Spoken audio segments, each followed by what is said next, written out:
नमस्कार मित्रों, आज का टॉपिक बहुत हटके है क्योंकि आज हम लोग सही और गलत का एक फैसला करेंगे और वो फैसला होगा स्वामी विवेकानंद और अमोघ लीला दास के ऊपर। कौन सही है इसका फैसला करना होगा आज। कुछ दिनों पहले अमोघ लीला दास ने स्वामी विवेकानंद के ऊपर आरोप लगाया कि स्वामी जी मांस खाने का प्रचार करते थे। इस बात पे कितनी सच्चाई है आइए जानते हैं। मगर वीडियो के शुरू में मैं आपको बता दूं कि स्वामी विवेकानंद जी कोई आम इंसान नहीं थे। उसका प्रमाण आप इस बात से लगा सकते कि जिन्होंने स्वामी विवेकानंद के ऊपर ये मांस खाने का आरोप लगाया उन्हें इस्कॉन ने बैंड कर दिया। और ये अमोघ लीला दास ये भी कोई कम इंसान नहीं थे। भारत में करोड़ों लोग इनको फॉलो करते हैं, मगर ये बस एक आदमी ने बताया तो इनको बैन कर दिया गया। अगर पूरा इस्कॉन अगर एक स्वामी विवेकानंद को टारगेट करेगा ना, फिर भी ये लोग स्वामी जी का कुछ नहीं उखाड़ पाएंगे, बल्कि पूरा इस्कॉन भारत से मिट जाएगा। इस वीडियो के अंत में आप खुद ही विचार कर लेना कि कौन सही है और कौन गलत। तो स्वामी विवेकानंद के ऊपर लगे एक एक आरोप सुन लेते हैं।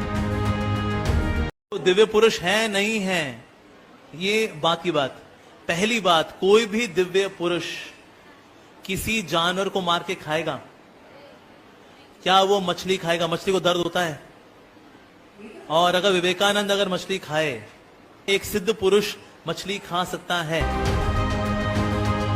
स्वामी विवेकानंद मांस मच्छी खाते थे और मांस मच्छी खाने का प्रचार कर रहे थे। ये भ्रांति सबके मन में है, मगर आज इस भ्रांति को मैं दूर करूंगा। जो लोग स्वामी विवेकानंद के ऊपर ये आरोप लगाते हैं वो ज्यादातर ये लाइन कोट करते हैं, When I eat meat, I know it is wrong, मगर उसके नीचे नहीं पढ़ते। Even if I am born to eat it under certain circumstances, I know it is cruel. I must not drag my ideal down to the actual and apologize for my weak conduct in this way. The ideal is not to eat. तो आपने देखा स्वामी जी क्षमा मांग रहे हैं उनके मांस खाने को लेकर। आप बात को समझिए, वो विदेश में एक बड़ा लक्ष्य लेकर गए थे क्योंकि उस समय स्वामी जी के पास सब्जियों का कोई संसाधन नहीं था और उस उद्देश्य को पूरा करने के लिए उन्हें जिंदा रहना पड़ता, इसलिए उन्हें मजबूरन मांस खाना पड़ा। तो आपातकालीन स्थिति में जब उनके पास कोई उपाय न रहा जिंदा रहने के लिए, तब मजबूरन उन्हें वो कुखाद्य खाना पड़ा। और आपातकालीन स्थिति में मांस खा सकते हैं, ये बात गौतम धर्मसूत्र में भी आया है कि फल मूल के अभाव में आपातकालीन स्थिति में आप मांस भक्षण कर सकते हो। फिर भी तो स्वामी विवेकानंद अपने लक्ष्य तक पहुंचने के लिए वो खाया। तो मुझे ये समझ नहीं आता कि इसमें बुराई क्या है। पर स्वामी जी ने मांस खाया, ये बात मिलावट हो सकता है। क्यों? वो प्रमाण मैं आपको वीडियो के अंत में दूंगा। मगर स्वामी जी मांस खाने का प्रचार नहीं करते थे, बल्कि वो मांस भक्षण के बिल्कुल विरुद्ध थे। ये देखिए, यहाँ पे लिखा है मीट इज पॉइजन फॉर अस।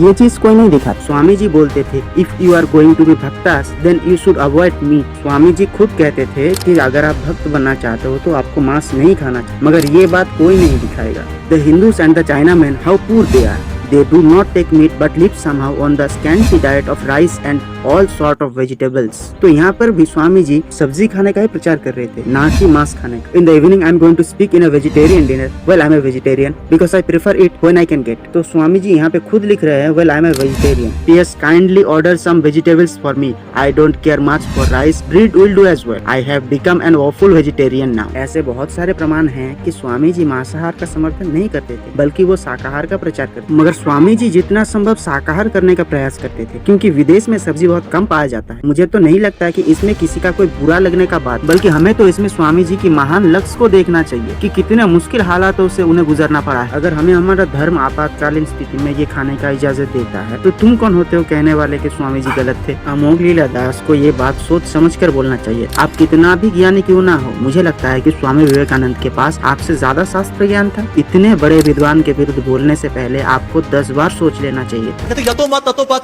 जिस रास्ते से निकलना निकल जाओ। सब रास्ते ऑस्ट्रेलिया जाते हैं। वो निकल गया, एक अंटार्कटिका निकल गया, वो पहुंच गया अलास्का, पहुंच गया, वो पहुंचेगा ऑस्ट्रेलिया? नहीं, सारे रास्ते ऑस्ट्रेलिया नहीं जाते। मेरे को यहां से मायापुर जाना है, या तो सब रास्ते गंगा नदी की इसका निकल जाओ तो भी मायापुर, इस तरफ निकल जाओ तो भी मायापुर, उस तरफ निकल जाओ मायापुर, यहां निकल जाओ मायापुर, ऊपर निकल जाओ मायापुर, नीचे निकल जाओ मायापुर, सब रास्ते मायापुर जाते हैं। जो तो मत तो पथ। सबसे पहला सवाल तो मेरा यही है कि अगर मुझे कोई बोलेगा कि मुझे मायापुर जाना है या ऑस्ट्रेलिया जाना है, तो फिर मैं ये तो मत तो पत क्यों कहूंगा उससे? अगर मुझे रास्ता पता होगा तो फिर मैं उसे बता दूंगा। तो फिर उस वाणी का यहाँ पे क्या काम है? मगर आध्यात्म में उस वाणी का काम है। जैसे कि हमारे सनातन धर्म में बहुत सारे पंथ हैं, जैसे कि अद्वैत है, आर्य समाज, गौड़िया, रामानुजाचार्य, इन सबका दृष्टिकोण अलग है, मगर ये सब पंथ एक ही ईश्वर की तरफ ले जाते हैं। इस वाणी के द्वारा रामकृष्ण जी यही समझाना चाह रहे थे। आप अगर एक प्रभु हैं, मगर अगर आप एक वाक्य का गलत व्याख्यान कर रहे हैं तो आपको तो ठीक से वाक्य का अर्थ भी नहीं पता, तो आपको लोग क्यों फॉलो करेंगे? आपको भाषा ज्ञान ही नहीं है तो आपको आध्यात्मिक ज्ञान कैसे होगा? तो आपको लोग जरूर नहीं मानेंगे। स्वामी विवेकानंद जी के पास हिंदू, बांग्ला, इंग्लिश इन सब भाषा का ज्ञान था, इसलिए वो शिकागो में उनके स्पीच से इतने लोगों को मुग्ध कर दिया। तो आपको भी इसका ध्यान रखना चाहिए कि मैं किसके ऊपर बोल रहा हूँ, और अगर बोल रहा हूँ तो उसका अर्थ समझकर पूरे प्रमाण से बोलना होगा। ये बोलना फुटबॉल खेलने से टीम स्पिरिट आती है, भगवद गीता पढ़ने से टीम स्पिरिट नहीं आती। तो भाई तुम 3 घंटा फुटबॉल खेलो और आधा घंटा गीता पढ़ लो, कर सकते हैं ना। पर ये बोलना गीता पढ़ना उससे ज्यादा श्रेष्ठ फुटबॉल खेलना है। नहीं, स्वामी जी ये कभी नहीं बोले। मैं आपको पूरा कॉन्टेक्स्ट ही खोलकर दिखा देता हूँ। Physical weakness, this sort of weak brain is not able to do anything. जाहिर है स्वामी जी जिसको ये बात बोल रहे थे वो शारीरिक तौर से बीमार। You will be nearer to heaven through football than through the study of Gita. उसके बाद कहते हैं दिस आर बोल्ड वर्ड्स। वो खुद ही ये मान रहे हैं कि ये बातें थोड़ा सा करवा। You will understand the Gita better with your biceps with muscles a little strong. तो ये बात तो सच है ना कि अगर मैं दिमागी रूप से बीमार हूँ और शारीरिक रूप से बीमार हूँ तो मैं भगवत गीता जैसे ईश्वर की वाणी को समझ नहीं पाऊंगा। तो स्वामी जी ये बोलना चाहते हैं कि पहले आप शारीरिक रूप से सुस्त हो जाओ, उसके बाद ही आप गीता को समझ पाओगे। तो ये बात तो 100% सच है। स्वामी जी पर इस कॉन्टेक्स्ट पे विरोध इसलिए है क्योंकि कुछ लोग स्वामी जी को बदनाम करने के लिए उनका यही लाइन कोट करते हैं, पूरा कॉन्टेक्स्ट नहीं दिखाते, और उन्हीं आधे अधूरे फैक्ट्स को देखकर अपने अमोघ लीलादास जी भी फंस गए, मगर इसमें उनकी कोई गलती नहीं है। ये तो छोटे छोटे इल्जाम है जो मैं आपको दिखा रहा हूँ। स्वामी जी के ऊपर कुछ यूट्यूबर ने बीफ खाने का इल्जाम तक भी डाल दिया। वीडियो के शुरू में ही मैंने आपको कहा था कि स्वामी जी मांस खाते थे, ये बात मिलावट हो सकती है, और उसका प्रमाण ये देखिए। विवेकानंद एक बायोग्राफी पुस्तक है जिसे लिखा है स्वामी निखिलानंद जी ने। इस पुस्तक के पृष्ठ 67 पे स्वामी जी से पूछा गया कि स्वामी जी आपके ऊपर आरोप है कि आप मांस बीफ खाते हो और मदिरा पान करते हो। स्वामी जी ने जवाब दिया, वो रिकॉर्डेड है, ये कोई हवाई बात नहीं है। स्वामी जी ने क्या कहा वो समझाने के लिए पूरा पृष्ठ पढ़ना पड़ेगा, जिसमें बहुत समय जाएगा, इसलिए शॉर्ट में बता रहा हूँ। ये सब बातें कौन कहता है उसे मेरे सामने लाओ। मुझे पता है कि ये सब झूठ क्रिश्चियन मिशनरी ही फैला रहे हैं। इन लोगों का काम ही है मुझे बदनाम करना। मगर मुझे दुख इस बात का है कि जिनका काम ही है मेरे बारे में झूठ फैलाना, मेरे भारतवासी उनकी बातों पर ही भरोसा कर लेते हैं। मैं ये बता दूं कि मैं बुज़दिल और कायरों से नफरत करता हूं और मैं किसी से नहीं डरता। उनका अगर साहस हो तो मेरे सामने ये बात बोले दिखा दे। नहीं बोल सकते क्योंकि वो कायर है। आपके जानकारी के लिए मैं बता दूं कि मैं जब से सन्यासी बना हूं तब से मैंने कभी भी सन्यासी का धर्म नहीं तोड़ा और नहीं तोड़ूंगा।